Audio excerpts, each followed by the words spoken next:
Hi friends, ఈరోజు ఒక సుభాషితం గురించి చెప్పుకుందాం. అందులో ముందుగా చూడండి, పచ్చని చెట్టు పైన రెండు పిల్లలు, పక్షులు, బర్డ్స్ దాదాపుగా ఎన్ని బర్డ్స్ ఉన్నాయో చూడండి ఫ్రెండ్స్. చూడండి చూడండి చూడండి చూడండి ఎలాగో చూడండి, ఎలా ఉంది పచ్చటి చెట్టు కదా. ఇలానే మనిషి యొక్క జీవితం, మనిషి యొక్క మనస్సు అన్నీ కూడా ఆహ్లాదకరంగా ఉండాలి ఫ్రెండ్స్. అక్కడ చూడండి, మా చెట్టు,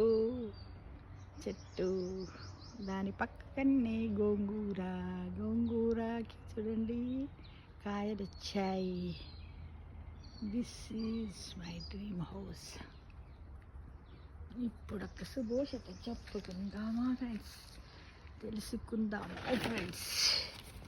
తెలుసుకుందామా? మరి తెలుసుకోవాలిగా, ఎందుకంటే ఇంత తెలిసినప్పటికీ మనకు తెలియందే చాలా ఉన్నది కదా ఫ్రెండ్స్. షుగర్ కేన్ చూడండి ఫ్రెండ్స్, ఒక సుభాషితం ఏంటి?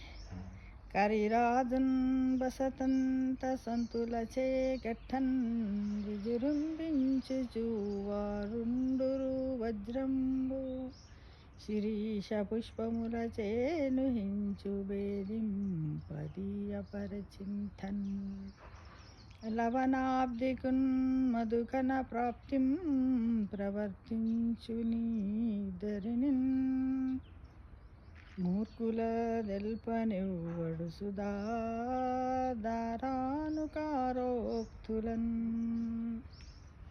మరి ఒకసారి ఫ్రెండ్స్, కరిరాజున్ విసతంత సంతులచే గట్టన్ విజృంభించుచువాడురు వజ్రంబు శిరీష పుష్పములచే నుహించు వేదింపదీపరచిత్తన్ లవణాబ్దికిన్ మధుకన ప్రాప్తిం ప్రవర్తించు నీధరిన్ మూర్ఖులను తెల్పనివ్వడు సుధాధారానుకారోక్తులన్. ఇది పద్యం అన్నమాట.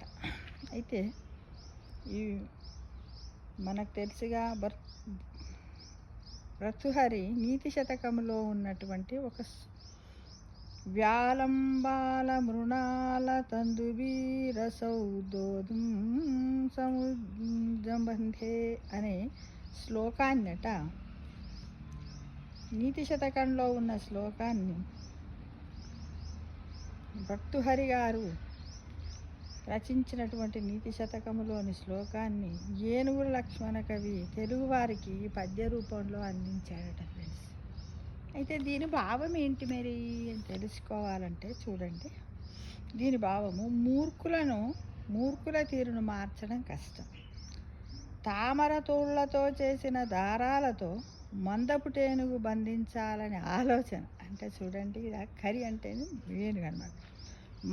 మందపు టేనుగును బంధించాలని ఆలోచన, దిరిసన పువ్వు కొనతో వజ్రాన్ని సానపట్టాలని ప్రయత్నము, అనంతమైన ఉప్పు సముద్రాన్ని చిన్న తేనెబొట్టుతో తీయగా మార్చాలనుకోవడము నిరర్థకమైన పనులు.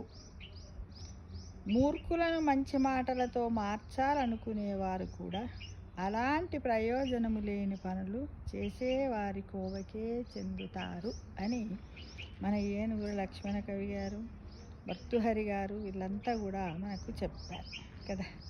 అంటే మనం మూర్ఖులను మార్చడం ఎన్ని ప్రయత్నాలు చేసినా సరే వాళ్ళు మారరు. ఎలా అంటే, ఇలా ఇచ్చాడు తామర తూలతో చేసినంత మనం ఏది వేసినప్పటికీ కూడా వాళ్ళ ముందు చిన్నదే అవుతుంది. మనం ఎంత పెద్దది చేసి వాళ్ళని మార్చాలనుకుంటే కూడా జరగని పని అని వారు చాలా చక్కగా వర్ణించి చెప్పారు. కాబట్టి మనం ఏంటిది, మూర్ఖులను వాళ్ళని వాళ్ళలాగానే ఉండనిద్దామా, మనం మారుద్దామా? చెప్పండి, కామెంట్ బాక్స్లో పెట్టండి. ఓకేనా ఫ్రెండ్స్?